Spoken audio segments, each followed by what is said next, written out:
አራበላው አርናቱ የወለደችው አማቲቱ የተጋባችው ቢላ ፈሪ አሰምመጀን ያስፈናታል በሰማይ ነፍሴን አትራሲሩት ወርዶ በግጡ ተረገዱበት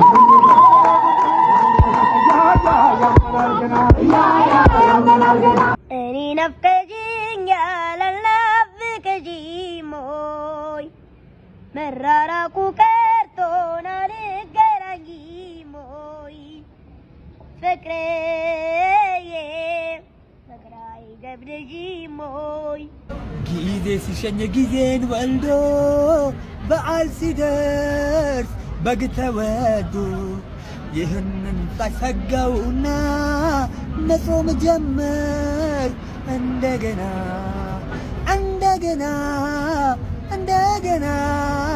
መጾም ጀመር እንደገና። ሰላም ጤና ይስጥልን ክቡራትና ክቡራን የቤንጃ ቲዩብ ቤተሰቦች እንደምን አላችሁ? በያላችሁበት ሁላችሁም ሰላም ሁኑ። ዛሬም እንግዲህ እንደተለመደው ምርጥ የሆኑ ቪዲዮዎች ይዤላችሁ መጥቻለሁ። እነሱን እያየን ሪላክስ እናደርጋለን። እኔ ሐሳብ አስተያየቴን ከዚህ በቀጥታ ለእናንተ አደርሳችኋለሁ። እናንተ ደግሞ ሁሌ እንደምታደርጉት ሐሳባችሁን በነጻነትና በጨዋነት የኮሜንት ሴክሽን ላይ ማስፈር ትችላላችሁ ማለት ነው። ለኦርቶዶክስ እምነት ተከታዮች ደግሞ ዛሬ የጾም ፍቺ ነው፣ እንኳን አደረሳችሁ ማለት እወዳለሁ። ሁሌ እንደምናደርገው ደግሞ ዛሬም ታዳጊዎችን መልካም ልደት እንላቸዋለን። ለየአብ በለጠ፣ ለሲመን ናትናኤል፣ ለአብሳላ ዘውገና ለሞናሊዛ ዮናስ መልካም ልደት እንዲሆንላችሁ እንመኛለን። እደጉልን፣ ለወግ ማድረግ ብቁልን ነው የምንለው።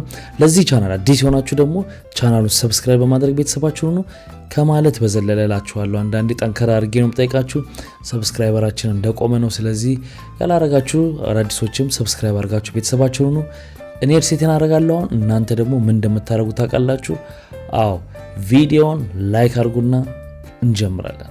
ቅንጡና ዘመናዊ አፓርትመንቶችን በብስራተ ገብርኤል ላፍቶ ሞልና በካሳንችስ ለመኖሪያም ቢሉ ለኢንቨስትመንት አዋጭ ሆኖ ከባለ 1 እስከ ባለ 3 መኝታ አማራጮችን ይዘን 100% ለሚከፍሉ ደንበኞች 25% ታላቅ ቅናሽ ማለትም ባለ 1 መኝታ 89 ካሬ በ8.3 ሚሊዮን ብር ጠቅላላ ክፍያ፣ ባለ 2 መኝታ 105 ካሬ በ9.8 ሚሊዮን ብር ጠቅላላ ክፍያ፣ ባለ 3 መኝታ 173 ካሬ በ16.2 ሚሊዮን ብር ጠቅላላ ክፍያ። ልብ ይበሉ፣ ይህ ዋጋ 100% ለሚከፍሉ ደንበኞቻችን ሲሆን ቀስ ብለው ለሚከፍሉ ደንበኞች በካሬ 125000 ብር በ15% ቅድመ ክፍያ ከ1.6 ሚሊዮን ብር ቅድመ ክፍያ ጀምሮ ቀሪውን በ2 ዓመት ከ6 ወር ያለምንም የዋጋ ጭማሪና ማስተካከያ ቤቶን የግሉ ያድርጉ። አፓርትመንቶቻችን በውስጣቸው የጋራ መገልገያ የያዙ ሲሆን ዘመናዊ የመዋኛ ገንዳ፣ ጂምና ስፓ፣ ሰፊ የልጆች መጫወቻ፣ የከርሰ ምድር ውሃ እንዲሁም ሰፊ ቴራስ ያካተተ ነው። ለበለጠ መረጃ ታች በምናስቀምጠው ስልክ ይደውሉልን። አማን ፕሮፐርቲስ። ሽምብራ ቆሎ እንደው አሁን ይሄ ሰው ሟች ገንዘብ ያገኛል ከዚህ ከድር ላይ 5 አያገኝም። 17 ጊዜ ታከመው በእኛ ገንዘብ አይባልም። ተው ዘንበል እንኳን በወንዲ ሊሞት ገንዘባችን ከሰከስ ነው የቀረ ገንዘብ የሞተ ሰው አይባልም። ዝም አራ ዝም ብለ አንዳንድ ሰው ኑሮ የማይጠቅም ሙቶም ደግሞ አንዳንድ ነገር አይጠፋው። አራ ተው ዘንበል ይሄ ወንድሙ ነው መሰለኝ። ናስቲ እኔ ልጅ ናስቲ አይ ያን የመሰለ ጎበዝ እንደው እስቲ ብቻ እስቲ እንዴት ነው? አብሽር እስቲ አብሽር። ፈጣሪ ያጽና፣ ፈጣሪ ያጽና። እንዴት ነው ቀብሩ ተፈለመ? እንትን እያለቀ ነው። ኑዛዜ ይጽፋል። ደግሞ ምን አለ? መሸም ሲንገበገብ ተንገብግቦ ሞተ። ምን አለ ደግሞ ምን አለ? ኑዛዜ መርጦ ለማርያም 15 ኪሎ ሜትር የ6 ሰዓት መንገድ ናት። ጎጃም እናታችን አይደል? ጎጃም ታዲያ ይቀበር እዛ ሂዳችሁ ቀበሩኝ ያቴ ቀብር ጎን ነው ብሏል። እድሮ ወስዶ እዛ ሊቀብረው እዛ ወስዶ ሊቀብረው እየሰማህኝ ነው ወንድም? መድኃኒዓለም እንቀብረዋለን ከፈለገ ውስጥ ለውስጥ ሂድ። እሱ ተመለከተ እንዴ አኮሊ እቺን ቀል ባለፈው ሰምተናት ነበር። አሁን በድራማ መልክ አመጣት። ያንዳንድ ሰው ንዛዜ በቃ ለቋሚው መከራ ነው። በጣም ነው የሚከብደው። ሰውየው ፍርድ ቤት ቀርቦ ዳኛው እየጠየቁት ነው። ከሚስት ጋር መፋታት ለምን ፈለክ? ሚስቴ ነጭ ሽንኩርት እንድልጥላት፣ ቀይ ሽንኩርት እንድከትፍላት፣ ብርጭቆና ሳህን እንዳጥብላት፣ የልጆች ልብስ እንዳጥብላት ስላስገደደችኝ በሷ ተጽዕኖ ውስጥ መሆን ስለማልፈልግ ነው አለ። ታዲያ ይሄ ምን ችግር አለው? ዳኛው ነጭ ሽንኩርቱን ትንሽ ሞቅ ብታደርገው ለመላጥ በጣም ቀላል ይሆናል። ቀይ ሽንኩርቱን ቢሆን ፍሪጅ ውስጥ ካቀዘቀዝከው በኋላ ብትከትፈው አይንህን አያቃጥልህም። የቤት ውስጥ ድስትና ቁሳቁስም ቢሆን በውሃ ውስጥ ለ10 ደቂቃ ከዘፍዘፍካ የቤት መቤት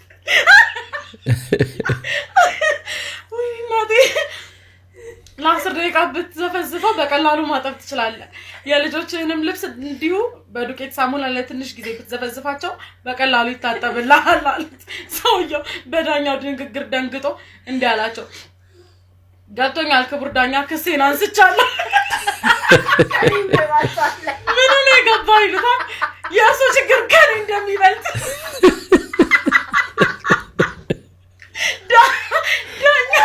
ዳኛው ሚስት ናቸው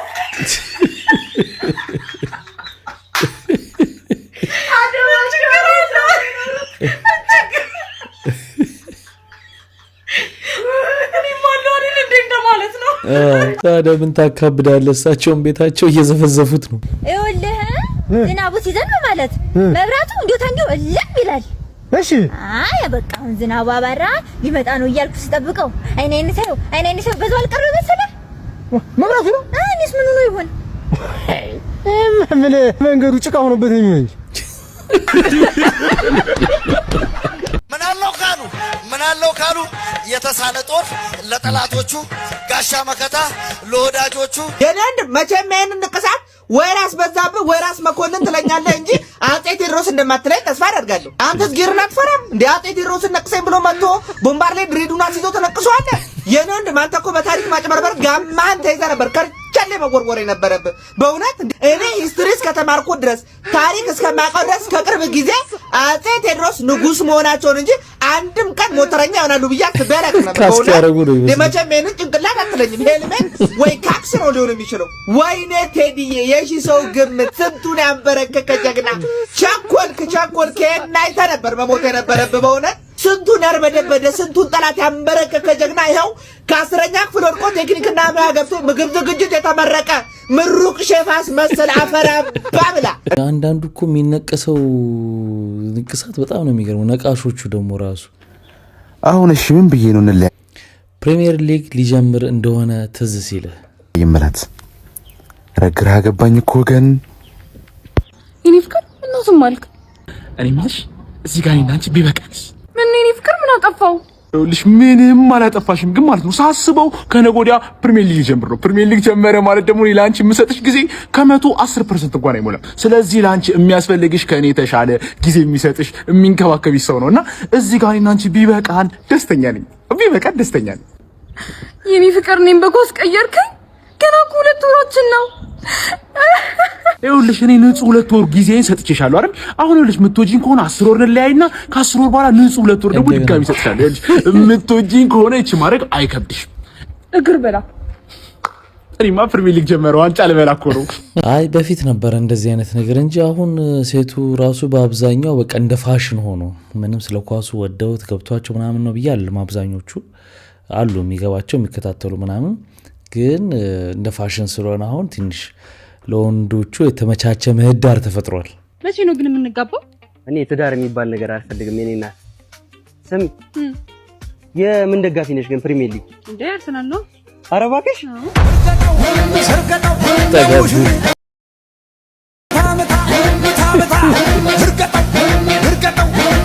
ቀብልጥ ከሆንሽ እንደዛ ብለሽ የሚደግፈውን ክለብ ደጋፊ ነኝ ብለሽ ገብተሽ ከዛ ነው ስራሽን የምትሰሪው። አባዬ ማታ የሰራው ቪዲዮ ላይ የተጻፈውን ኮመንት አየኸው? ማየቱንማ አየሁት ነበር አልነበበኛው እንጂ እስኪ እንጋ እሺ እሺ ያው ቆይ ከመጀመሪያው ጀምረን ነበር። ያው እስካሁን ካንተ ውጭ የቶርቱራ ራዲ አላየሁም። እስኪ ተመልከት። እንዴት ቶርቱራ ሪፕላይ ነው ማን ነው ስሙ? ምንድነው እስነኝ የኤም ቀበጥ እኔ እንጂ የቀበጥኩት ሳምንት ቀበጣለ ስራ ደግሞ አንተ ነህ። ሌላም እስኪ ኮፒ ሊንክ ማድረጉን ትቼ ዱአ አደረኩልህ ኻቲማሁ እንዲያምር እርዞይ ነው እንዲጻፍ አረ ኤፍነኝ ዘላ ነው የሚለው መጀመሪያ እስኪ አትዝለል ይባላል። ሌላም እሺ አንቱ ቁሽ ማዳሽ ማግሊ ምን ያምዘላዙ ኳለ ማለት ይሄንነኝ የአባቷ አቀመጥል የእናቷ ናፋቂ የወንድሟ ቀበጥ ያጎት በቃ ንከሷስም በላይ እንዘላዘላለ አትንዘላዘል። እስኪ ሌላ አንድ አንበብ ይበቃ። እሺ እኔ አንተ ሚስት ብሆን የፈላው ውሃ ነበር የምደፋብህ እኔ ላይ ይበቃ። አንተ ነህ እንኩላ መሰሪ እኔ ታዲያ አንተ ጨፍር ብለህ ታዲያ ብለህ ማን ቀርጠኛ? ያሁኑ ግን አሪፍ ነው፣ ምርጥ ነው። አልፈልግም ታሰድበኝ። ማን ነው ምንድነው የሚለው? ወይ የኔ አባት ረጅም እድሜ ይስጦት እንድልወት ነው እንደ የፈለጉት ቅንቅናም ቶርቶር ሽማግሌ የነው ዲያልከና እኔ እኮ ቶርቶር የሚለው ነው አየሁትም። ማን ነው የሚለው የጻፈው? እቺ ኪውነኝ የኩበቱ ጭስ ናፋቂ የምን የኩበቱ ቲነኝ ዜድ ታናሽ የጄ ታላቅ የኤችኩ እያለች ልንገር አልፈልግም።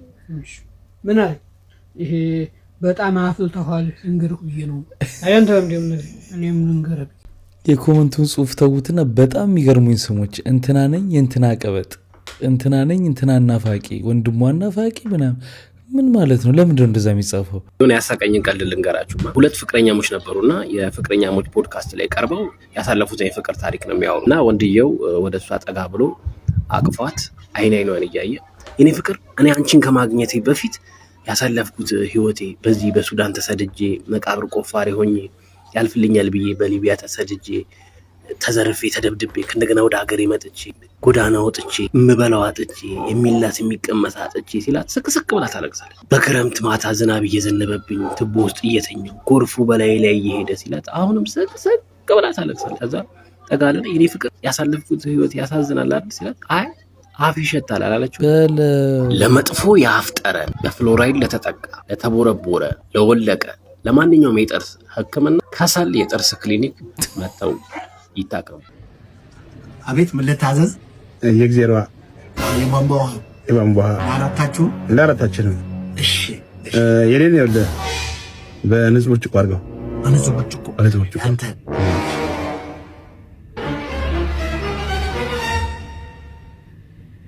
ማን ነበር በንጹህ ብርጭቆ ያለኝ? የኔ ነው። እቺ እሺ ሻምጣልታ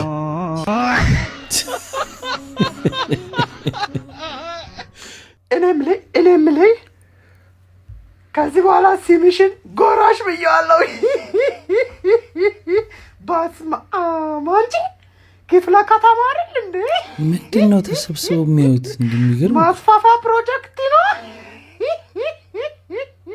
ባስማ አንዴ እንደዚህ ነው። አሁን እንዲህ አይነት ፎቶ ተነስቶ ፖስት ማድረግ ምን ማለት ነው? እንዲህ በጣም ነውር እኮ ነው። ሰው ይመስላል ዮሲ መልኩን አሳምሮ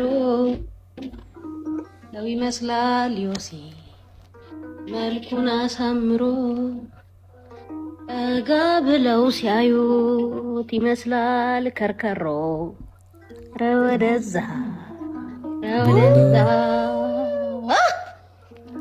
እጅም ሰው ሁና አለች ፊት እጅም ሰው ሁና አቤት አለች ፊት የታባጭ ፊቷ የሚመስለው የጭላዳ ቂጥ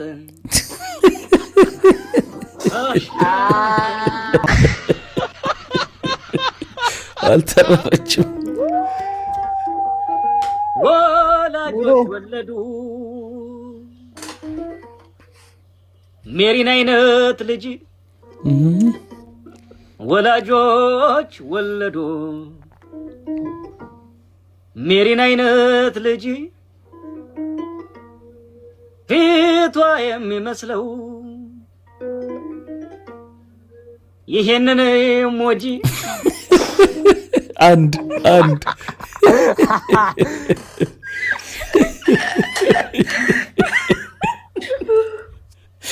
ቁጭ ቀየሩት።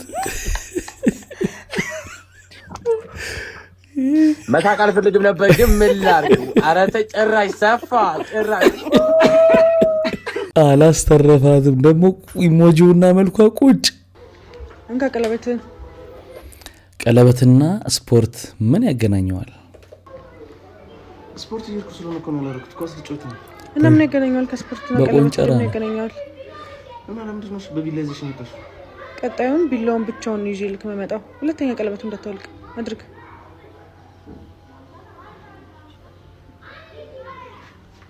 ቀጣይ ብቻውን ነው የሚመጣው። እሺ ቻው። እንደውም አንዳንድ ጉዳይ ስንሰማ እኮ ሬዲዮም ላይ አንዳንድ ዝግጅቶች ላይ ስንሰማ ጭራሽ ያረገውን ወንድ ላይ ይብሳሉ፣ የሚብሱ ሴቶች አሉ። ጭራሽ ቀለበት ሲያደርግ የበለጠ ነፃነት ይሰጣቸዋል። እንደ ፍቅረኛ ሞጨጫ አይለብንም፣ ስርቆች ስለሆነ ነፃነት ይሰጠናል የሚል እና ሌሎችም ተልካሻ ምክንያቶች ተይዞ ይብሳል የሚል ነገር ሰማን። ጉድ ነው ዘንድሮ ማንሰማው የለም። አቤት ዛሬ ልጁን የማዝናናት ተራው የኔ ነበር። ለምንድን ነው ያላክሽው? ልጄ ከእንጀራ አባቱ ጋር ቆንጆ ጊዜ እያሳለፈ ነው። ለራሱ እንጀራ ያልበላ ሰውዬ ለኔ ልጅ እንጀራ አባት አይመለከትም። እንደውም ከዚህ በኋላ ልጁን አታየውም። እሺ ለምን ሲባል ባለፈው ስላዝናናው ብለህ አይደል እንዴ ልጄን በጃኩዚ አድክመህ በርገርና አይስክሪም ብቻ ጋብዘህ ባዶ ሆኖ ይላክልኝ። ደግሞ አታፍርም? ላዝናናው ስትል ብዙ ነገር ላርግልህ ስለውም ይብሎኝ ነው። የብር ችግር የለብኝም ታውቂያለሽ። እኔ ልጄን አቅብጬ ማሳደግ ነው።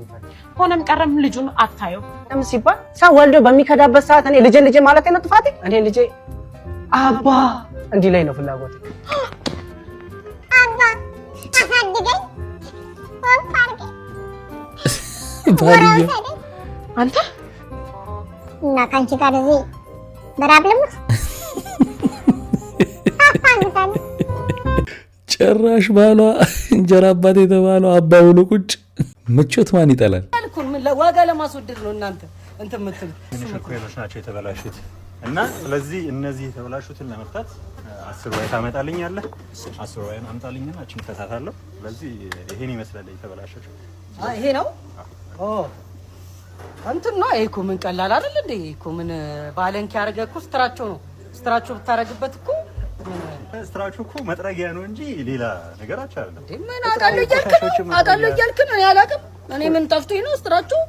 ይሄ እኮ ባለንኪ እንትን ብትለው እኮ ማለት ነው ባለንኪ መፍቻ ነው እኮ እንጂ መጥረጊያ አይደለም። አሁን አትከልከኝ ነው እንዴ? ስለማቅ እኮ ነው የምነግርህ። ይሄ እኮ እንትን ብለህበት ማለት ነው አሞርዛተሩን እንትን ብትለው አንድ ላይ በቃ አሞርዛተር እግር ላይ ነው። ይሄ እኮ ሞተር ላይ ነው። ሞተር ላይ ያሉት ነገሮች ናቸው ወንድሜ። ኧረ በእናትህ የምናውቀው ነገር ነው ያደግንበት እኮ ነው እኮ። ስለዚህ እሺ እቺ ምን ይባላል? ለምሳሌ ለምሳሌ ሻንሲ አይደል እንዴ? ሻንሲ ነው የምትለው። ሻንሲ ምን ሆነ ነው ወንድም? በቃ በስትራቸው ክተትበትና ቀላል እኮ ነው። ምን ዋጋ ለማስወደድ ነው እናንተ እንትን የምትሉት? አለንኪ ክተትበት በስትራቸው አድርገው ያን አሞርዛተሩን ጠበቅ ስታኔ እኮ ማፍቻ ቢሆን እዚህ አልመጣም። አሞርዛተር ካልከኝ ደግሞ አሞርዛተሮቹ ብትን አድርጌ ደግሞ እግር ላይ ደግሞ እንሄዳለን። ሞተር ላይ ነው ችግሮች ያሉት እኮ ነው። በሞተር ዘይት ውስጥ እኮ እንትን ነው የምትከትበት። ገባህ አባባሌ? ቦቢና ጋር በቃ ስለዚህ በኮንተር እናድርገውና በቃ ስለዚህ ካናካ አድርጌ ልሰጥህ ነው ማለት ነው። ይቻላል በቃ ግን አቅም ብለህ ዝም ብለህ የምታታለው ግን አቁም። እሺ ዋናው ነገር ደግሞ ለመኪና ስትራችሁ ነው። አንዳንድ ሰው ማለት መካኒኮቹ ያጭበረብሩኛል ብሎ ሲያስብ በጣም እንደሚያውቅ ነገር አክት ለማድረግ የሚሞክር ሰው አለ። አትፍረዱበት። እነዛኞቹም የሚምሩ ሆኖ ስላልሆነ ነው። በተለይ ችኮቹ ላይ ይቀልዱባቸዋል። ጋይስ ህዝብ ቆጠራ ተጀምሯል እዚህ ሀገር። ፎርሙ በየቤቱ እየዞረ ነው። ወይ ፎርሙን እየሞላሽ ደውላ ስንት ነን እንዴ? አንቺ ወቂው እኔ የለውም ብሎ የምታምሰው አውቃለሁ። እኔ አንተ በህይወት የለህም ብለሽ እንደምታምኝ አውቃለሁ። ግን እሺ እንዴት ምን ማለት ነው? ስንት ነን ማለት? አንቺ እኮ ሆዴን ትንሽ ነፋ አድርጎኛል እያልሽ እኮ በአመቱ መጨረሻ የምትሰሪኝን ጉድ አውቀዋለሁ። በአሁኑ አመት ደግሞ ማን ነው እንግዲህ የመጣው ቤታችን? የት ቤትኛው? እኔ እኮ ግራ ገባኝ እኮ ስንት ነን? አንቺ እንጂ ህዝብና በዛኛ ጋር አይደል እንዴ ያለው? እኛ ጋር እኮ ነው ያለው። ስንት ነን ብላ ጠይቀኛለች እንዴ? ደግሞ በአሁኑ አመት ማን ነው የሚቀላቀለ? አዳም እኔ ነኝ እኮ የተወረወርኩት። እኔን እኮ ነው የወረወርከኝ። ዘጋብዙ እኔ አንተን ከማጣ ማዘር በቁንጣ ቢሻት በፒኪኒ እድር ከፍላ ትምጣ። እኔ አንተን ከማጣ ሮናልዶ ኳስትቶ ይጫወት ገበጣ። እኔ አንተን ከማጣ ቢል ጌት ምን ብሎ አደባባይ ይውጣ። እኔ አንተን ከማጣ ረጅም ወዳድ ደሞዜ ትቅራት ትምጣ። እኔ አንተን ከማጣ በተስኪያን ዘላለም አንጥፌ ልሰጣ። እኔ አንተን ከማጣ በቃ መርዝ ልጠጣ። ጠጪ። በመጨረሻም ለሚመጣው ትውልድ ምን ትመክራለህ? እንዳይመጡ መጣ ከምሰቀየ እዚያ ቢቀሩ ይሻል። እንዳይመጡ መጪው ትውልድ እንዳትመጣ ተብሏል። ያለው መከራ አይደለም። በሀገራት መካከል በተደረገ የህዝቦች የጸባይ ውድድር የኢትዮጵያ ህዝብ የትዕግስት ሜዳሊያ ተሸለመ። ይገባል። ለረጅም ዓመታት የጸባይ ዋንጫ ሲቀበል የነበረው ህዝብ አሁን ደግሞ የትዕግስት ሜዳሊያ ተበርክቶለታል። እንደፈለጉ ሲንጠለጠሉበት የከረሙት ሰዎች ሜዳሊያ ያንጠለጠሉለት ሲሆን ለዓመታት የዘለቀው ትዕግስት የሸላሚዎቹን ቀልብ የሳበ ጉዳይ ነው። ህዝቡ ወርቅ ሰዎቹን አስበልቶ የወርቅ ሜዳሊያውን አነግቶ መኖር ከጀመረ የሰነባበተ ሲሆን ሽልማቱ ላይ ቅሬታ ያቀረቡት ሌሎች የአፍሪካ ሀገራት ሸላሚዎቹ ትዕግስትና ፍራቻን መለየት ባለመቻላቸው ሜዳሊያውን አጥተናል ብለዋል። ስለዚህ ፈሪ ናችሁ እያልከን ነው አይደል? ምን አለ? እሺ ዛሬ ማሳያችሁ ወንዶች እንዴት ሚስቶቻቸው ሲፈቷቸው ሪአክት እንደሚያደርጉ ነው። እዚህ ጋር አለች እንፋታ እያለችው ነው። እየቀለች ነው። እድሜን ሁሉ ካንቺ የጨረስኩ ለዚህ ነው። በእግዚአብሔር ጥለሽኝ አትጂ። እኔ እንዴት እንደምለያይ ላሳያችሁ። እዚህ ጋር ቁጭ ብላለች እንለያይ እያለች ነው። እኔ በርጠሚው ሲያላንቺ መኖር እንደምንችል አታውቂም። ይሄን ሁሉ ዘመን እኮ የቆየሽው በእኔ ምክንያት ነው። አሁን ቀጥ ብለሽ ኳላ እቃሽን ይዘሽ ውጪ። ከዛ ኳላ ገባች፣ እቋን ይዛ ልትወጣ ነው። እኔ አላየኋትም፣ ገመድ ይዛለች፣ አንቃ ልገለኝ ነው። ከዛ በቦክስ እያለች መቷት። ከዛ ወደ ኋላ ወደቀች፣ ዘልዬ ገባሁ። ከዛ ወደ ኋላ ገባሁ፣ በዴስታ አልኳት፣ እንጫልኳት፣ እዚህ ስር ገባሁ። ከዛ እናሽ ለካ ጎረምሶች ይዛ መጣለች። በዚህ በረከቶ እግሬን እያጎተቱኝ በዴስታ አልኩት። ከዛ ጩቤ ይዟል፣ እንደዚህ ሊወጋኝ ነው። አስታርኩትኝ በዴስታ በቦክስ አንተ ማን ነው? ከዛ እሷ ከጀርባ እየነከሰችኝ ሄዶ ወደዛም አመጃም ከዛ ጎትቼ ወጣሁ። ነይ አልኳት። ከዛ ጸጉሯን እየሳብኩኝ እዚህ ጋር መጣሁ። ይኸውልሽ እኔ በርጠሚውስ ነኝ፣ በማንም የምነካ ሰው አይደሉም። ማትረቢ እቃሽን ሰብስበሽ ሁለሽ ከዚህ ምንኪኝ አለኝ። አመዲያ ከዛ ቁጭ እንደዚህ ነው። አንተ አሁን የተለያየው ከሷም ከአይምሮህም ነው። በርጠሚውስ ከ2 ዓመት በፊት ከዩኒቨርሲቲ ስንመረቅ ቀድሞ መኪና የገዛ ይገጫል ተብለን ቃል ተግባብተናልና አሁን እየመጣ ነው። እንግዲህ የሚፈጠረውን አብረን እናያለን። መጣ እና ልገጨው ነው።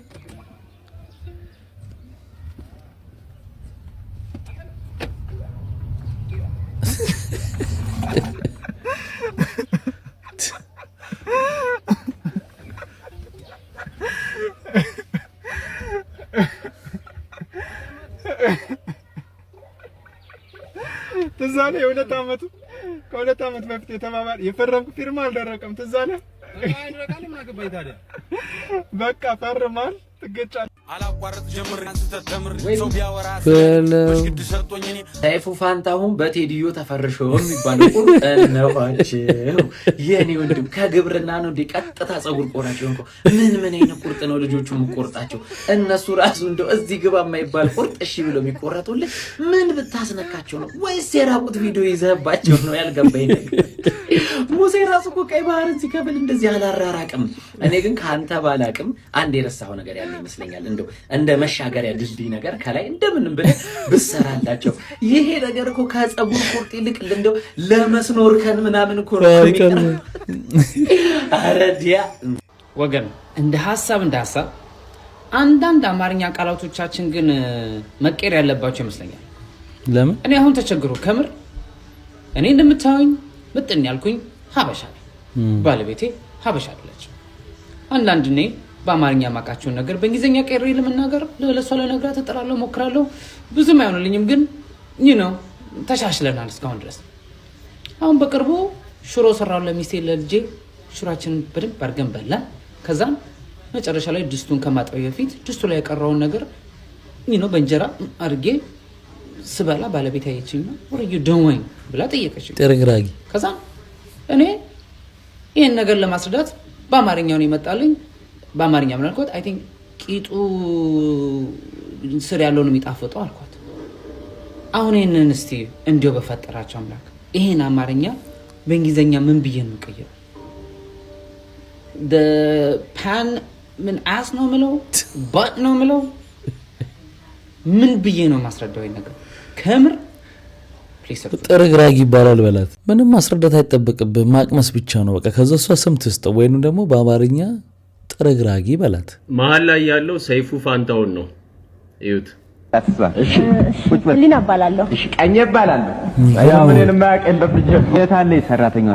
አለች። ይኸው በጣም ይገርሞታል። ከዚህ በፊትም ነግሬዎት የለም። ይኸው ደጋለች፣ ጥሩ ናት፣ ሽል ያለች ሰው ናት ተብሎ ለካ እዚህ ሆቴል ውስጥም ሰርታለች። ይገርሞታል። አሁን ስንመጣ እዚህ በር ላይ የሆቴሉ ሰራተኞች በሙሉ የት ሄድሽብን ብለው አቅፈው ስሟታል። በቃ አቤት የሰው ፍቅር አልኩኝ። አቤት የሰው ፍቅር እንዴት ያለ ሰራተኛ ብትሆን ነው ብዬ እኮ ምን ነው ምን አስከፈተንሽ ነው ከኛ ጋር ሄድሽ ይሏታል።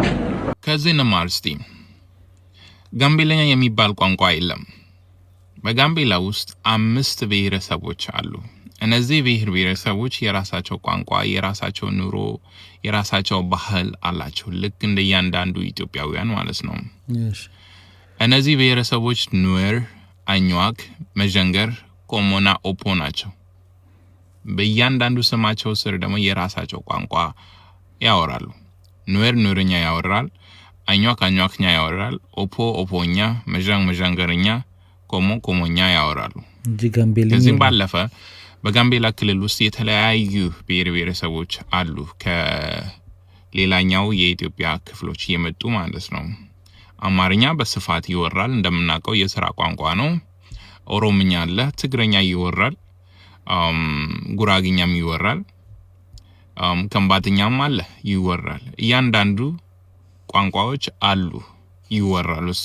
ጋምቤለኛ የሚባል ቋንቋ የለም። ብዙ ጊዜ እንደውም ከደቡብ ክልል ከጋምቤላ አካባቢ ካሉት ሰዎች ጋር ዲታች ሆነን ይመስለኛል እኔ ሳስበውና ብዙ ነገር አናውቅም።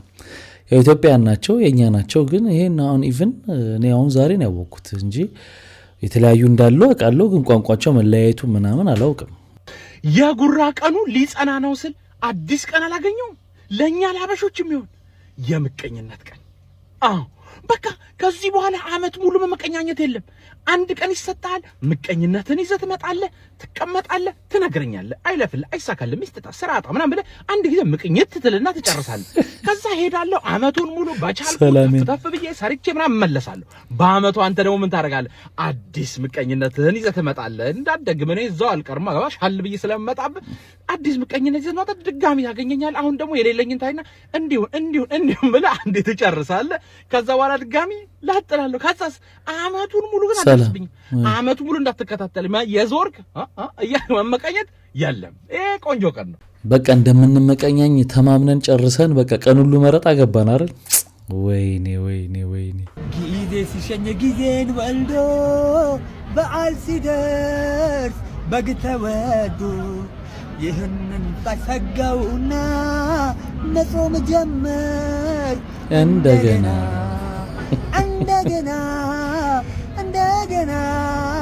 መጾም ጀመር እንደገና። ይመቻችሁ። በቅንነት ነው ቪዲዮ የምትመለከቱ።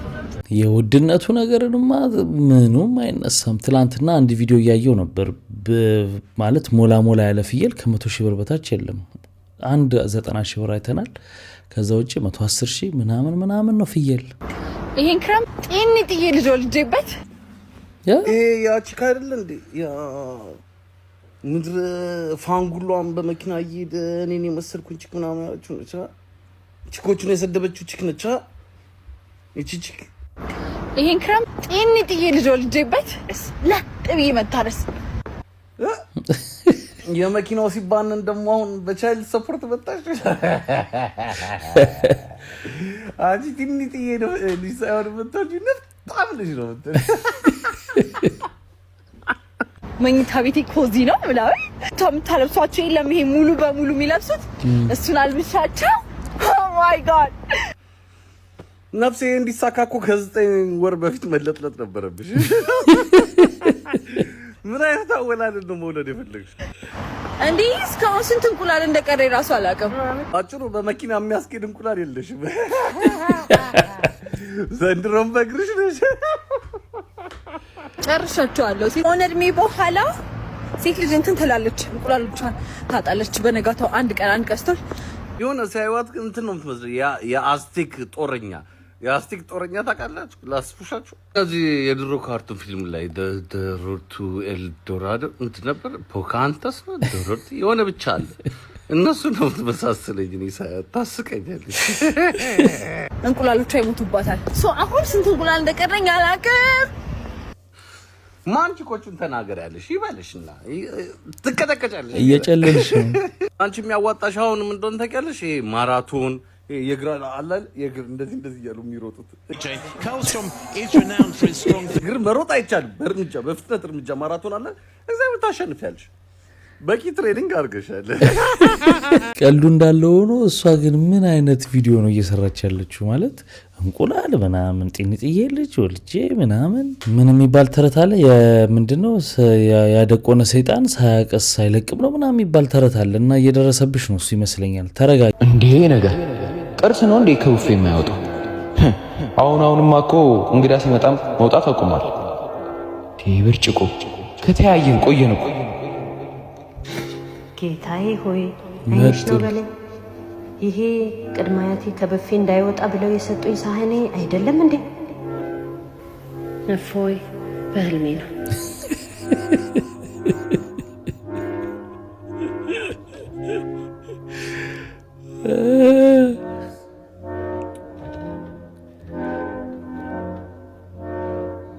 ስቲል አለ የማይወጡ ከበፌ በጣም ለወሳኝ እንግዶች የሚወጡ ልክ እንደ ጥላውንና እንደ ቴዲ አፍሮ ወይ ደግሞ እንደ ማህሙድና እንደ ጎሴም ስቲቭና እቺ ቸከስም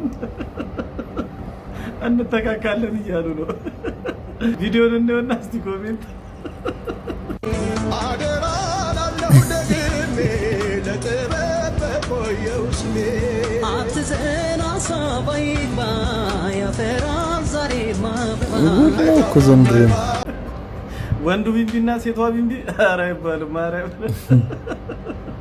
አይባልም ሁለቱ ጉምቱ አርቲስቶቻችን ስለናንተ ሳስብ አሬ ይመጣል በርቱ ጉምቱ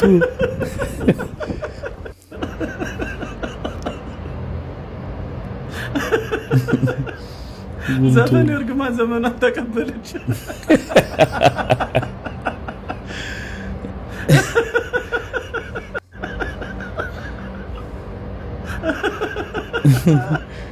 ደግነቱ መስማት የተሳነኝ ነኝ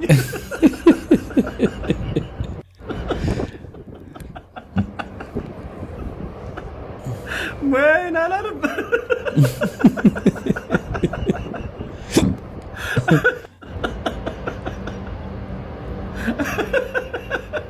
አደራውንማ በላችሁት እኮ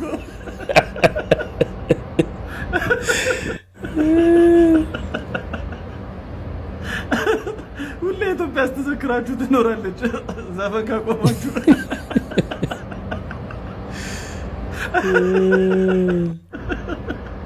ቀጣይ ከኮኪ ጋር እኔም እጠብቃለሁ የሙዚቃው ጳውሎስና ኮኪ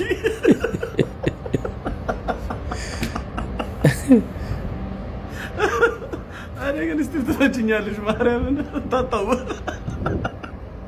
ታጣንንም ቀሚስ የሚገርመው ነገር ግን ምንድነው መሰላችሁ እንደዚህ ይባላል ካርለ ሙዚቃቸው ይባላል ምናምን እንጂ ታዋቂ ከምትሏቸው ትክክለኛ ድምጻውያን ከምትሏቸው ዘፈን ሲያወጡ ካላቸው ቪው እጥፍ ድርብ እነዚህ ይበልጣል አንደኛ እንዴት አድርገው ዘፈኑት ጉዳቸውን እንስማን በሚል ይታያል ራሳቸውም ደግሞ አላቸው ቲፎዞ ምናምን አላረ እንደዚህ ሆኖ ግን ቪው በጣም አይለኛ ነው ስለዚህ እንዴት ነው የሚያቆሙት እነዚህ ሰዎች ትቀልዳላችሁ እንዴ ይልቁንስ ከሚያቆሙ ትክክለኛውን የሙዚቃ ተሰጥቶ ይፈልጋል በርግጥ ደግሞ በልምምድ የሚመጣው ነገር ነው በደንብ ልምምዱን ቢቀጥሉበት አሪፍ ነው እስጢፎ ማለት የእርድና መሰላል ነው እናቴ ትሙት እሱን ረግጬ ነው ሌላ ራሱ እዚህ ደረጃ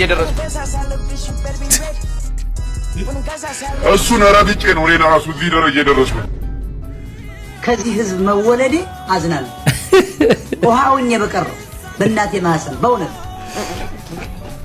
ከዚህ ህዝብ ተወልጄ ተቃጥዬ እድሜን ሙሉ ምንም ሳልጠቀም በዚህ ደረጃ ህይወቴ ማለፉ ውሃውኝ በቀር ደስ ይለኛል በእውነት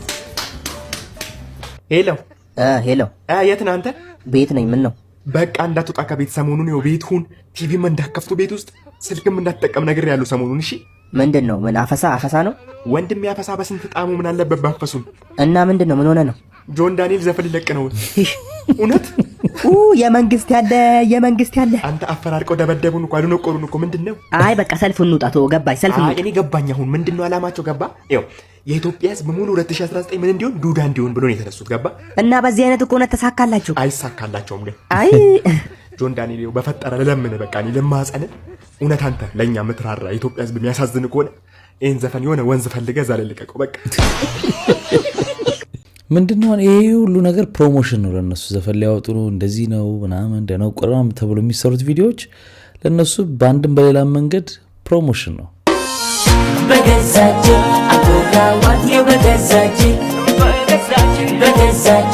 አቀረጥኳት በገዛጂ እቺ ግጥም ግን ለማነች በገዛጂ ምናምን ገምቱ እስቲ መወሻሸት እናቁም ራቺ ተስፋዬ ስለተፈጠረው ነገር በምሬት ተናገረ ታዋቂው የማህበራዊ ሚዲያ ተጽዕኖ ፈጣሪ የሆነው ራቺ ተስፋዬ በኦሮሞ ህዝብ ላይ እየተካሄደ ስላለው በደልና ጭፍጨፋ ዝምታውን ሰብሯል በርካቶች ከሰሞኑ በወለጋ በተፈጠረው ጉዳይ ላይ እባካችሁ ድምጻችሁን አሰሙልን እያሉ መልእክቶችን ሲያስተላልፉ ነበር ታዲያ ተጽዕኖ ፈጣሪው ለረጅም ጊዜ ዝምታን ቢመርጥም አሁን ላይ ግን እውነት ነው ያለውን እውነታ ዘርግፎታል ላለፉት 8 ዓመታት የኦሮሞ የፖለቲካ ግጭት የኦነግና የመንግስት አለመግባባት ወይንም መጋጨት እንደሆነ ስሩ አስምሮ ተናግሯል ሁላችሁም ሰላም የምትፈልጉ ከሆነ ይሄ ሁላ ውከትና ይሄ ሁላ አለመግባባት ይቁም በሁለቱ አካላት መካከል ያለው አለመግባባት ሲቆም ህዝባችን ሰላም ያገኛል ሲል ራቺ ተስፋዬ በምሬት ተናግሯል ዶክተር አብይ ታደሰ ምንድነው ያጋጠመው የበርካታ ህጻናት መዳም ምክንያት የሆነው ከጅማ ተነስቶ አዲስ አበባ የገባውና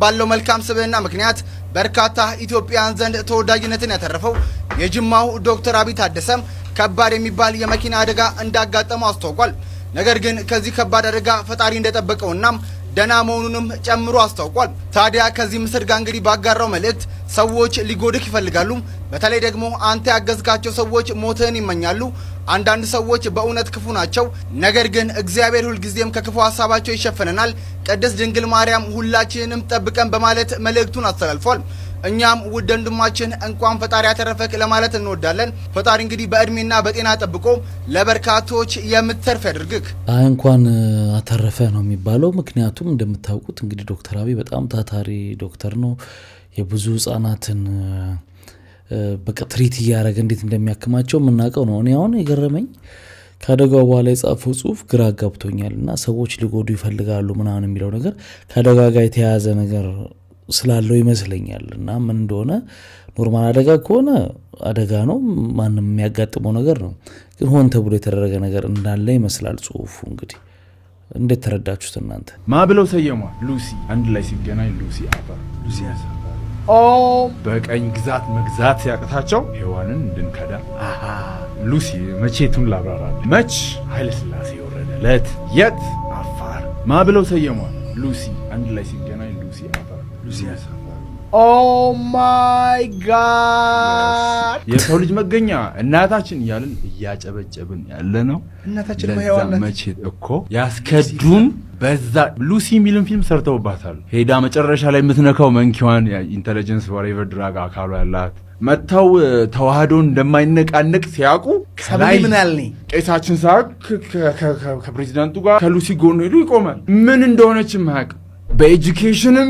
ዲፓርትመንት ባይ ዲፎልት ታሪካችን እንደ ክብር አንድም ሰው ግን የሔዋንን ስም ጠርቶ ያቅ የሰው ልጅ መገኛ እያልን ዝንጀሮ እያመሰገንን በሉሲ አፈር በሉሲፈር ስም ነው እያሸበሸብን ያልነው ታሪካችንን የካፕል ኦፍ ሚሊዮን ነው ከሰጡን ሰርች ብታረክ በአለማችን ላይ ብቸኛዋ ከ10 ምናምን ሚሊዮን በላይ አድቨርታይዝመንት ብር አውጥተው አድቨርታይዝ ያደረጓት ሉሲ ነው በስማ ከሁሉም እንትኖች ሂስቶሪካሊ ኤሌቬተት ያደረጓት በጣም ስፔሻል ያደረጓት ፐርፐዝሊ እንድንሳሳት ነው ለዛ ነው በኢትዮጵያ እጇን ዘርግታ ለፈጣሪ የሚለው ነገር ሴንስ ይሰጣል አይደል አንዳንድ ነገሩ በጣም ሴንስ ይሰጣል አንዳንድ አለ አይደል ሉሲ ተባለ ስሟ ከዛ አፈር ሉሲፈር ምናምን የሚለው ነገር ትንሽ ሴንስ ይሰጣል ሪሌቲቭ ሹፌር ያለው ዩቲዩብ የሚባል ነገር መጀመሪያ ሀብሎ እንግዲህ ያኔ የገባው ሰው ለእኔ ነግሮኝ ሀብዬ ኢሜል ከፍቶ ያስጀመረኝ ወንድሜ ነው ኦኬ ስለዚህ ፍሮም ስክራች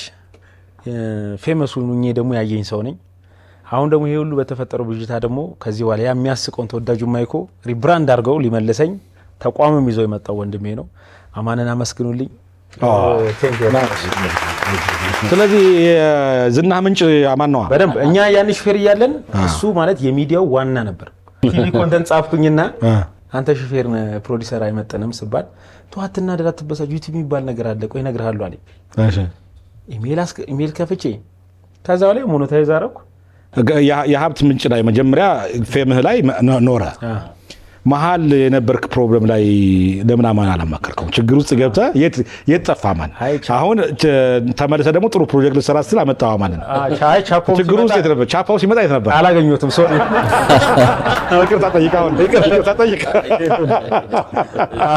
ምክንያቱም ገንዘብ ሲመጣ አብሮ ማኔጅ ማድረግ ነበር። ግን ይገርመኛል እንደውም ምናልባት ኪሳራው ስላትገባ ትችል ነበር አማን ቢኖር በጣም ግን ሁሌ ይለኛል አንዳንዴ ስደክ ምናምን ያገኘኝና አይጠፋም አይንቀኝም። አፕ ዳውን ላይ ያገኘኛል ሁሌም አለና ግርም ይለኛል አንዳንዴና እንዲህ ነው እኮ ብዙዎቻችን በሆነ ወቅት ለህይወታችን ዋና መንገድ ጫፍ ካሳዙን ሰዎች ጋር በህይወት ሩጫ ውስጥ በዛውን ነጉድና እንረሳቸዋለን። በመሃል እናመሰግናቸው ምናምንና ይሄ ደግሞ አንድ ማሳያው ነው። የሚኪ ጉዳይ መልሶ ማምጣቱም ትልቅ ነገር ነው። እንደገና ሊያነሳው ፕሮጀክት ነድፎልኛል ብሏል እና ያለን እስቲ መጨረሻው ከሰሞኑ በቲክታክ ምጧን አስተላልፋለች በሚል አነጋጋሪ የነበረችው ቲክታከር እናቷ በቤታቸው ውስጥ ሞተው ተገኙ። ፖሊስ ከፍተኛ ምርመራ ጀምሯል። ዜናው በዋሽንግተን ዲሲና አካባቢ የሚኖሩ ኢትዮጵያውያንን እጅጉን አስደንግጧል። እስካሁን የምናውቀው መረጃ እንደሚከተለው አቀርብላችኋለሁ። ሞት እንደ ሌባ በማይታወቅበት ሰዓት ይመጣል፣ የህይወትንም ጣፋጭ ዜማ በድንገት ይገታል። ከሰሞኑ ምጧን በቲክታክ በቀጥታ ስርጭት አስተላለፈች በሚል በማህበራዊ ሚዲያው ዓለም አነጋጋሪ የነበረችውና ይህንኑ ጉዳይ ስታስተባብል የሰነበተችው ቲክታከሯ ሃናም የእናቷን ድንገተኛ ሞት መሪር ጽዋ ለመጎንጨት ተገዳለች። አፍቃሪ እናቷ ወይዘሮ ደንቤች ሰርኮባም ባልታሰበና ልብን በሚሰብር ሁኔታ በመኖሪያ ቤታቸው መሬት ላይ ወድቀው ህይወታቸው አልፎ ተገኝቷል።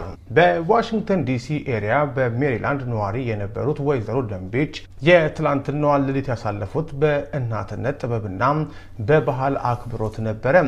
ለሚመጣው ታላቁ የመስቀል በዓል ቤተሰባቸውን ለማስደሰት ሲሉም ሌሊቱን በሙሉ ቅቤ ሲያነጥሩና የቤቱን ድባብ በበዓል ጠረን ሲያውዱ አድረው ነበረ።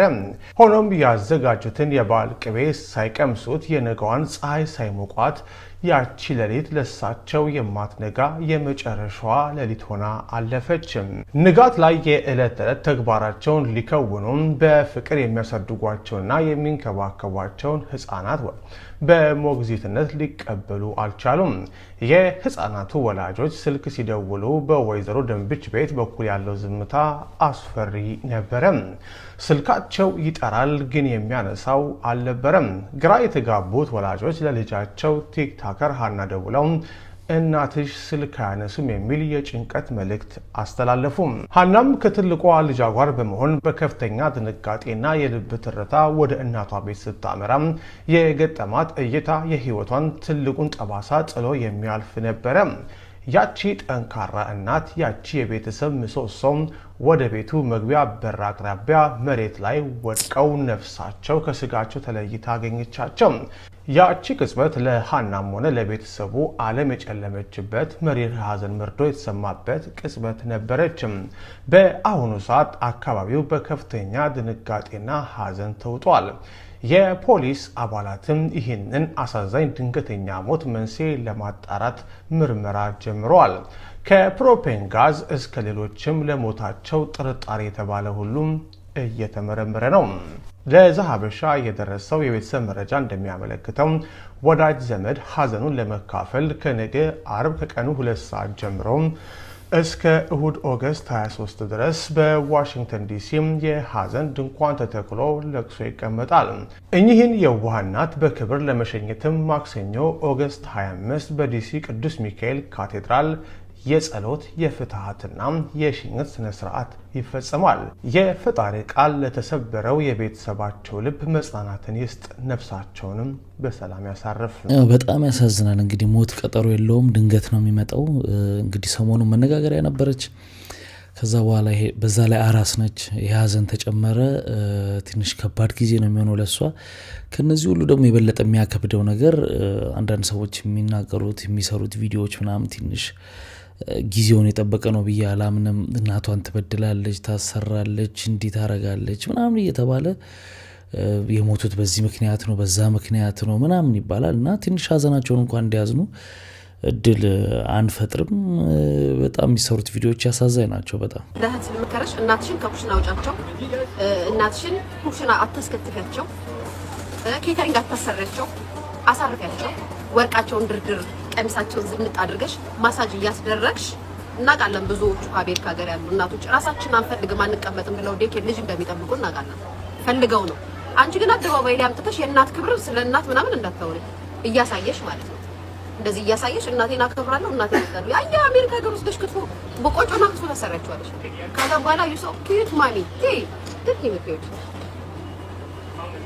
ጋይስ ይኸውላችሁ ልንገራችሁ ልክ ናችሁ አሜሪካ ሀገር ላይ መጥተው መስራት አለ እናቶቻችሁ ቤተሰቦቻችሁ ወደ አሜሪካ ስትወስዱ እውነት እንነጋገር ከተባለ ሊያዋችሁ ወይንም ደግሞ የልጅ ልጅ ካላችሁ ከልጅ ልጆቻችሁ ጋር ሊያሳልፉ እውነት እንነጋገር ከተባለ እናቶቻችሁን ግን አሜሪካ ስትወስዱ ስራ ልታሰሯችሁ አይደለም እናቶቻችን የኛ ሀበሻ እናቶች ስለማይፈልጉ ቤት መቀመጥ ስለሚጨንቃቸው ያው ብሩ ስለሚያስቡ ይሁን ችግር የለም ምናምን ይላሉ እንጂ እናንተ ከሀገራችሁ ቤተሰቦቻችሁን ወደዛ ሀገር ስታመጡ ማንንም ያውቃል ለእረፍት ቫኬሽን ብላችሁ ነው የምታመጡ ከዛም በኋላ ኢንፍሉዌንሰር ስትሆኑ እንደዚህ ክትፎ ቆጮና ክትፎ እያሰራችሁ እናቴን ወዳለው ትላላችሁ በሰለጠነ ሀገር ኩሽን አስቀምጣችሁ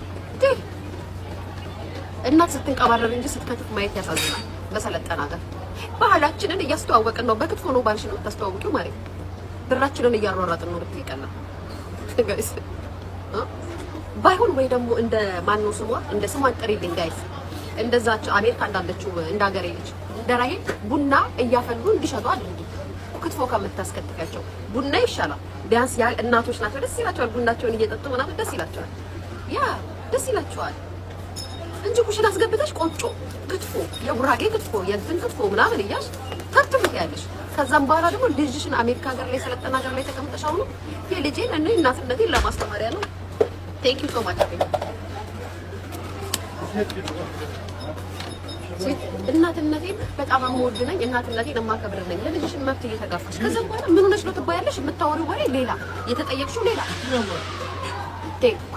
ከዛም የልጄ መብት ምናምን ገና ከራስነትሽ ጀምሮ ገና ከሆስፒታል ሳይወጣ ላይቭ ቪዲዮ ቀርጸሽ እያስተላለፍሽ ስለ ልጆች መብትም ስለ ልጅ ምናምን ታወራላችሁ አታፉ ልጆች ስታግም ማትፈልግ ልጅ ብትወስ ማትፈልግ ሚዲያ ላይ መውጣት ማትፈልግ ልጅ ብትወስ ገና ከጽንስሷ ያንቺን ደም ስር መጥፋት መማሪያ ምናምን ነገር የምርሽን ነው የምን መማሪያ ጋይስ ደም ስር ጠፋ ከዛም በኋላ መርፌ ተወጋው ምናምን ምን ቆይ ጋይስ ገብቷችሁ ግን ኢንተርቪው ምንድን ነው የሰጠችው ጋይስ ምንድን ነው የተባለችው ሰይፉ ግን ታጋሽ ነው ጋይስ ሰይፉ አርጀህ እንደ ግን ታግስካት አባቴ ጌታ ምንድን ነው የምታወራው የተጠየቀችው ሌላ የምታወራው ሌላ እንግዲህ ይህን ሀሳብ የሰጠችው እሳቸው ከማረፋቸው በፊት ነው ይሄን ነገር ያለችው እኔ ግን አንድ ማምንበት ነገር አለ አሜሪካን ሀገርም ሆነ ሌላውም ሀገር ሰው ቤተሰቡን መውሰድ ከቻለ ይወስዳል ወላጆቹን እና ከልጆቻቸው ጋር ሊያሳልፉ ይችላሉ ምንድነው ችግሩ አሁን እንደ ትልቅ ነገር ወስዳችሁ ልጆቻቸው ጠባቂ ነው የምታረጓቸው ምናምን ይላሉ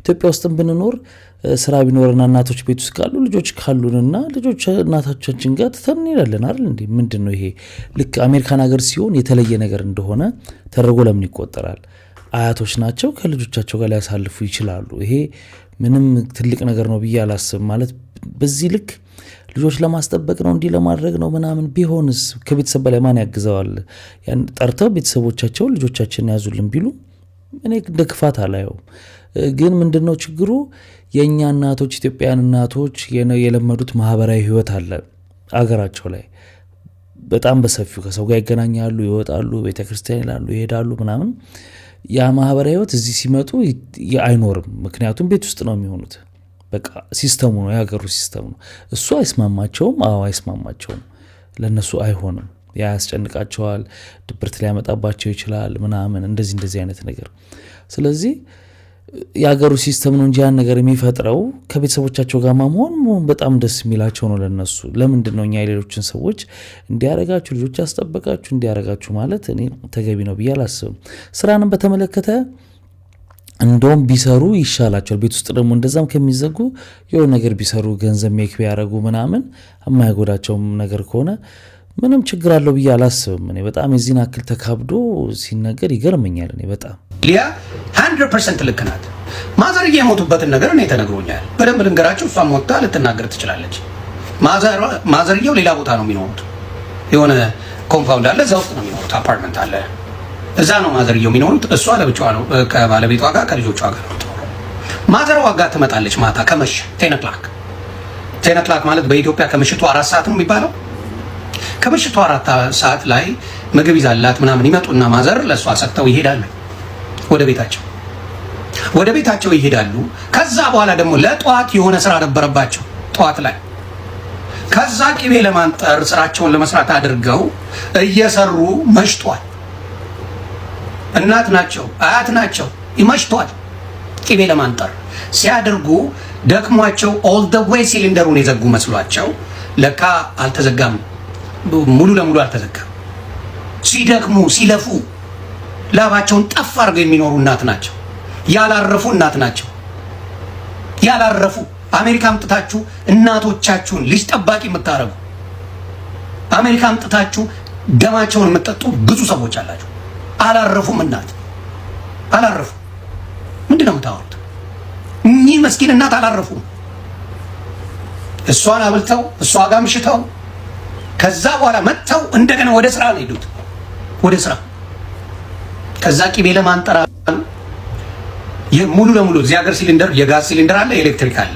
እኔ ያንን ስለማቅ ቤቴ ላይ የኤሌክትሪክ ነው ያለኝ። ስለዚህ ኦንም ማረከው አጠፋው ምንም ችግር የለውም እንትን ይላል። የእነሱ ግን እንደዛ አይደለም። እና ምን ሆነ? ሙሉ ለሙሉ ኦል ዘው ያልዘጉትም ማዘርዬ አላጠፉትም። ሳያጠፉት ትንሽ ሆናላት ተኝተዋል፣ ደክሟቸው። እኚህ ምስኪንና ስራ ሰራው ብለው ደክመው ተኝተዋል። ስለዚህ ጋሷ ኦክሲጅኗ እየወጣች ነው እንግዲህ አፍና የምትገለው። አፍናቸው ታፍነው በጭስ ታፍነው ነው እናታችን የሞቱት። ከዛ ጠዋት ቀጠሮ የነበራቸው ሰው ደውሎ ነው ለሷ አራሃና ማዘር እኮ ቀሩ በሰላም ነው ወይ ብሎ ነው የተጠየቀው። በሰላም ነው ወይ ቀሩ ወይ? ከዛ ስደውል አይነሳ። ከዛ ተደውሎ ሲጠየቅ ማዘርዬ ሄዷል። ስለዚህ ሊያልችው ልክ ነው እናት ሊያለችው ጸበኛንን ታውቃላችሁ። መቀጥቀጥ እችላለሁ፣ ሊያን ማሳደድ እችላለሁ። ታይሜ ነው ይሄ። ሊያን ብዙ ነገር ያለች ናት። በደንብ አድርጌ አጥቤ ማስጣት እችላለሁ። ሊያ ግን አልዋሸችም። እኚህ እናት ቢያርፉ ኖሮ ቅቤ ቢያነጥሩ ኖሮ ዝም ብለው ቢተኙ ኖሮ ይሄ ነገር አይደርስም አይደል? ነገ ስራ ባይኖርባቸው። ለዚህ ነው እኔ ልጆቼን ካሳደግኩ በኋላ የልጅ ልጆችን አላሳድግም። በአናታቸው ይተከሉ። ታስኑ ማር ሪስፖንሲቢሊቲ። ላቀብጣቸው እችላለሁ፣ ላወራቸው እችላለሁ። ሚስቴም ልታወራቸው አምጥታ ከአንድ እየሰጠን ልናበላቅጣቸው ዊኬንድ መጥተው እችላለሁ። በተአምር የልጅ ልጆቻችንን እኛን አሳድግም። ይኸው ነው ያስ ነው ማጃ። ልጆች ለምን አባት ወለደ ለምን አባቷ ወለደች ሊያሳድጉ እንጂ ልጆቻቸውን ልክ እኔ እንዳሳደግኩት ከኔ በላይ አድርገው ሊያሳድጉ እንጂ የልጅ ልጅ የምናሳድግበት ምንም ምክንያት የለም። ኬተሪንግ ይሰራሉ፣ የማይሰሩ ነገር አለ እንዴ? እኚህ እናት ማረፊያቸው ዕድሜ ነው። መጦሪያ የሚባል ልጅ መጦሪያ መከበሪያ ነው። የሆነ ጊዜ ላይ እናት ማረፍ አለባት፣ አባት ማረፍ አለበት። ይሄ ነው ታሪኩ። እኔ ጠይቁኝ፣ እናቴ ሰራተኛ አላት፣ አርፋ ነው የምትኖረው። ማንም ጋር ሄዳ አትሰራም። ቤተክርስቲያኗ ትሄዳለች፣ ገዳም ሄደ ካለባት ትሄዳለች፣ አምላኳን ታመሰግናለች። አለቀ። የማየ ህይወት ይሄ ነው። ይሄ ነው ህይወት። እዚህ አምጥታችሁ እናታችሁን ስቃይ የምታበሉ ብዙ ሴቶች አላችሁ። ይሄ ይለያል አቋሜ ከዚህ ማለት ሙሉ ለሙሉ እንደዛ ያደርጉም ሁሉም እንደዛ ነው ለማለት ሳይሆን በአብዛኛው ግን እንደ ቤተሰብ ቢያደርጉ ምንድነው ችግሩ? የልጅ ልጅ ማሳደግ እኮ አለም ኢትዮጵያ ቢሆን እኮ ከቤተሰቦቻችን ጋር ስንኖር እኮ አያቶቻቸው ጋር ልጆች ይሄዳሉ፣ ይኖራሉ፣ እዛ ቤት ውስጥም ያሳድጋሉ። ማሳደግ ማለት ኢኮኖሚካል ነገሩን ወላጆች ሊሸነፍኑ ይችላሉ። ከትምህርት ቤት ሲመጡ ቤት ውስጥ ሊቀበሉ ይችላሉ አያቶች። እኔ በቤተሰብ መሀል እንዲህ አይነት አስተያየት መስጠት ለእኔ ትክክል ነው ብዬ አላምንም። ከልጃቸው በላይ እኛ ለእሷ ወላጆች አዝንን ነው እኔ እንጃ። እኔ አይመስለኝም። እስቲ እናንተ ሀሳብ አስተያየታችሁን ኮመንት ላይ አስቀምጡ። ደግሞ የአራጣን ስራ ወይም የጠንቋዮችን ስራ በዲጂታል ሙድ አምጥቶ እየተጫወተብን ነው፣ ይዞ ጠፍቷል በሚል ነው ስምህ የተነሳ ያለውና በእርግጥ እንደሚባለው ለዚህ አሁን ላልከው ለገበያ ማረጋጋት ስራ ነው 10 ሚሊዮን ብር አዋጥቼ ይዞብኝ ጠፋ፣ 2 ሚሊዮን ብር አዋጥቼ ይዞብኝ ጠፋ፣ 40 ሚሊዮንም አዋጣው የሚልም እየተሰማ ነው። ልክ ነው። በዚህ ልክ ነው ሰዎች ያንተን አዋጭ ገበያ ተከትለው በዚህ ደረጃ ወደ አንተ ገንዘብ አስገብተዋል። እንደነገርኩ እንግዲህ ከትንሽ ብር ከ100,000 ጀምሮ እስከ 40 ሚሊዮን ብር ድረስ ገቢ ያደረጉ ባለሀብቶች አሉ ከኛ ጋር። ይህንን ፕሮጀክት ግን እንደምታውቀው ወይም ደግሞ ሚዲያ ላይ ብዙዎች እንግዲህ ሲተላለፍ ወይም ሚዲያ ላይ ሽፋን እያገኘ ስለነበረ ይሄን ፕሮጀክት በደንብ ያቋቋሙ ነው። አንደኛ መንግስት ካቋቋመበት እቅድ ወይም አላማ ጋር ተያይዞ እና እኛ ስንሳተፍበት የነበረው የቅዳሜና እሁድ ገበያ ሰንዴ ማርኬት ላይ ስለነበረ ይህንን ማርኬት ሙሉ ለሙሉ ወደ ዲጂታል ስርዓት ሙሉ ለሙሉ ከካሽ ክፍያ ስርዓቱን ወደ ዲጂታል ወይም ወደ ቴሌብርና ወደ ሲቢ ብር እንዲሆን የግብይት ስርዓቱና ለ80,000 አካባቢ ወጣቶች የስራ እድል እንዲፈጠር አድርገን ሙሉ ለሙሉ ዲጂታል አድርገን ወደ ስራ ለማስገባት ሙሉ ሶፍትዌሩ ከሚመለከተው አካል ሙሉ የሚመለከተውን የግምገማ ሂደት አልፎ ሙሉ ለሙሉ ወደ ተግባር ለመግባት በሂደት ላይ ባለበት ሰዓት የ2 ሳምንታት እድሜ ሲቀሩት ነበረ ይሄ ነገር ሀፕን ያደረገው። ይሄ ነገር የተፈጠረው ደንበኞች በራሳቸው በፈጠሩት ግርግር የተዘጋው። እሺ ከዚያ ደግሞ 2 ሚሊዮን ብር አዋጥቼ በወር ውስጥ 195,000 ብር በመጀመሪያው ዙር ትርፍ ደርሶኛል የሚሉ አካላትም ተሰምተው ነበርና ይሄ ዲጂታል ማርኬቲንጉ ካልተጀመረ አስቀድመው ከሆነ ሀፕን ያደረገባቸው እኚህ አካል በዚህ ባልከው በጥቃቅን ወይም ደግሞ በገበያ ማረጋጋት ስራው ያገኙት ትርፍ ነው ወይስ በምን ሳይንስ በምን አስማት በአንድ ወር ውስጥ 2 ሚሊዮን ብር 195,000 ብር ሊወልድ የሚችልበት እድል ይኖራል? አዎ በዚህ እንደነገርኩህ የንግድ ስራ የኛ የንግድ ስራችን የመሰረታዊ ሸቀጦች ስራ ላይ ስለሆነ ይሄ የዕለት ከዕለት የአስቤዛ ፍጆታ ግብአቶች ናቸው። በየዕለቱ በየሰዓቱ ኦልሬዲ ትራንዛክሽን ላይ ያሉ የንግድ ስርዓቶች ናቸው እኛ ያለንባቸው መሰረታዊ ሸቀጦች ላይ ስለሆነ ይህንን ሲስተም ደግሞ ሙሉ ለሙሉ ወደ ዲጂታል እንዲዞር አድርገን እየሰራ ነው ስለሆነ የሚመለከተው ወይም ኦዲት የሚያደርገው አካል አሁን ከሰራ ነው የሶፍትዌር የዚህን የንግድ ስርዓት ሙሉ ለሙሉ ወደ ዲጂታልና በወረዳ በክፍለ ከተማና በከተማ አስተዳደር ደረጃ መገምገም የሚችል ወደሱ ሳትገቡ ሰዎች አተረፍን ያሉም አሉ። ቅድም እንዳልኩ እንደ እሱ ከየት መጣ ነው ጥያቄው። መጀመሪያ ላዋጡት አካላት ይህን በማቃመስ በተለይ ደግሞ ሊታወቁ ለሚችሉ ሰዎች እምነት በተለያየ መልኩ ማህበረሰብ ውስጥ ላሳደሩ ሰዎች እንደዚህ አይነት የትርፍ ድርሻ ሲሰጥ ሰዎች እነሱን ተከትለው እንደዚህ በገፍ የሚሄዱበት እድል ሰፊ ስለሆነ ምናልባት በምን መልኩ እንግዲህ ዲጂታሉን ሳትጀምሩት 195,000 ብር ትርፍ ክፍያ ደረሰኝ የሚለው አካል በምን ሳይንስ ሰርታችሁ ነው እንደዚህ ሊደርሰው የቻለው? ያው በማኑዋሉ እየተሰራ ስለነበረ ነው ትክክለኛው። ከስሜኔ ጋር በነበረው ቆይታ ብዙ የተምታታ ነገሮች ክሊር ያልሆኑ ነገሮች ነበሩት። እንግዲህ አትቀደም ነው ወንድሜ። መጀመሪያ ገንዘባችን እጃችን ላይ ያለ ነው ጉልበት የሚኖረን። ገንዘብ ከሰጠ በኋላ አስቸጋሪ ሆኗል። በዓለም አቀፍ ደረጃ ኤልጂቢቲኪው ራይት ሰብአዊ መብት ነው ተብሎ ሪኮግናይዝ ተደርጓል። ኦኬ ከመቶ በላይ ሀገራት ፈርመው ማለት ነው። ሶ ዲሞክራሲን ሳትቃወሚ፣ ክርስትናን ሳትቃወሚ፣ የሰብአዊ መብትን ሳትቃወሚ ፌሚኒዝምን ኤልጂቢቲኪው ብለሽ የምትቃወሚ ከሆነ ያ ችግር አለ ማለት ነው። እዛ ጋር ከሴቶች ጋር ነው እንጂ ችግርሽ ከኤልጂቢቲኪው ጋር አይደለም። እሱን አስተካክይልኝ። ፌሚኒዝምን የምንቃወመው ግልጽና ግልጽ ነው። ኢንድ ጎሉ ኤልጂቢቲን ኢትዮጵያ ውስጥ ቫሊዴት ማድረግና ሌጋል ግራውንድ ይዞ እንደዛ ሂውማን ራይት ውስጥ እንዲገባ ነው። ለዛ ነው የምንቃወመው። እዚህ ጋር ሂውማን ራይት ውስጥ በኢንተርናሽናል ደረጃ ሪኮግኒሽን ተሰጥቶታል። ሂውማን ራይት ግን ሂውማን ራይትን አትቃወሙ፣ ክራቲክ ራይትን አትቃወሙ፣ ክርስቲያኒቲን አትቃወሙ። እነዚህ ሁሉ ነገሮች ኤልጂቢቲን ቫሊዴት አድርገዋል፣ ይዘው አትቃወሙ። ፌሚኒዝም ስለያዘ ግን እየተቃወማችሁ ነው ያልሽ ነው። በዛውም ፌሚኒዝም እንደያዘ ኮንፊርም እያረግሽ ነው።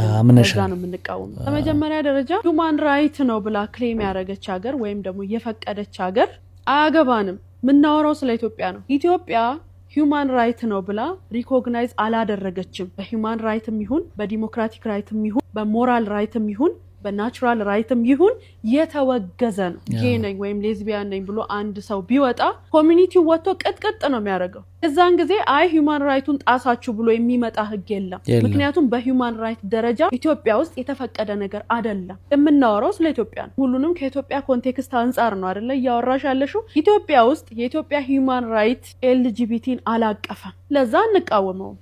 ሁለተኛ ክርስቲያኒቲ ብለሽ ያወራሹ ቀጥሎ ኒዮ ክርስቲያኒቲ ምናምን ስትይ ነበር። እኛ ኒዮ ክርስቲያኒቲ የሚባል ነገር አናቅም። እግዚአብሔርን ቤዝ ያደረገ መጽሐፍ ቅዱስን ቤዝ ያደረገ ክርስቲያኒቲ አይደለም። ለምታራምዱት አጀንዳ ሰዎች ለራሳቸው ላይፍ ስታይል እንዲመች አድርገው ኢንተርፕሬት እያደረጉ ኢቭን ዲኖሚኔሽንም አይደለም እንዲመቻቸው አድርገው ያመጡት አይዲዮሎጂ ነው ኒዮ ክርስቲያኒቲ። ኤልጂቢቲን ሊፈቅድ ይችላል፣ እዛ ውስጥ አያገባንም። እኛ የምንከተለው ክርስትና ግን መጽሐፍ ቅዱስን ቤዝ ያደረገ ነው።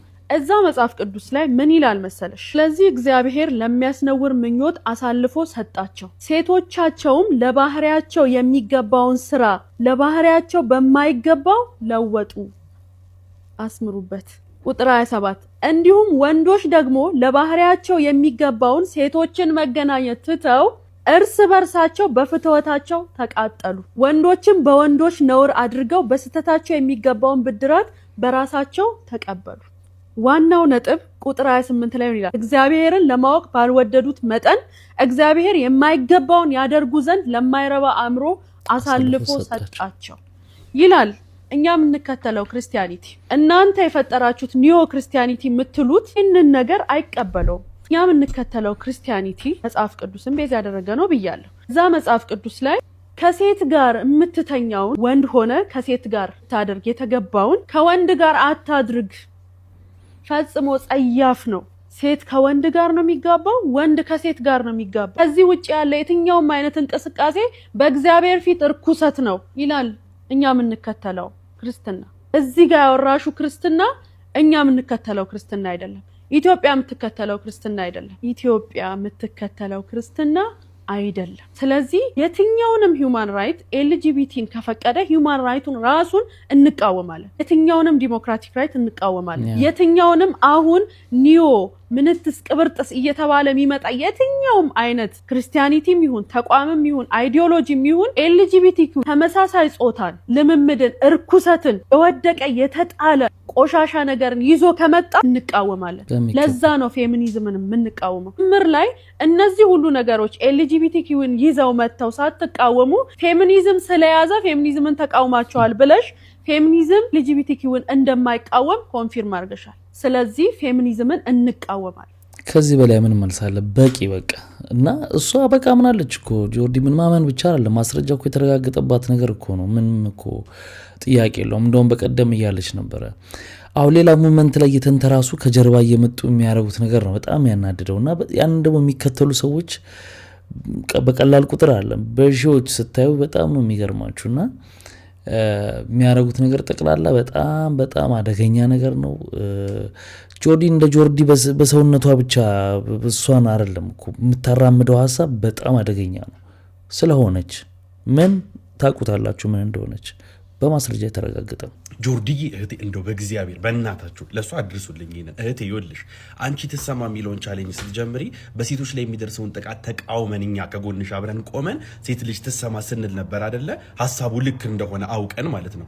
እኛም ደግሞ አንቺ እንድትቃወሚ የምንፈልገው እኛ ልክ አይደለም የምንለው እንደ ማህበረሰብ እንደ ሃይማኖት የምንቃወመው ነገር አለን።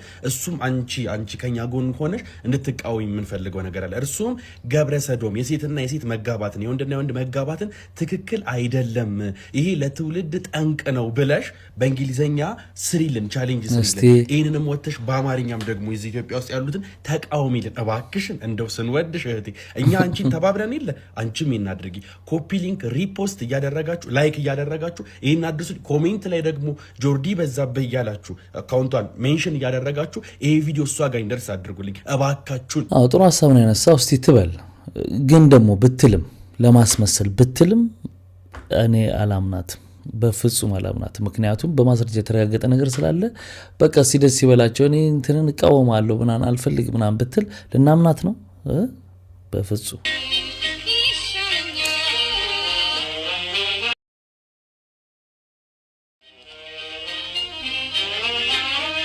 ተኝተው ነው እኮ ላይ በጣም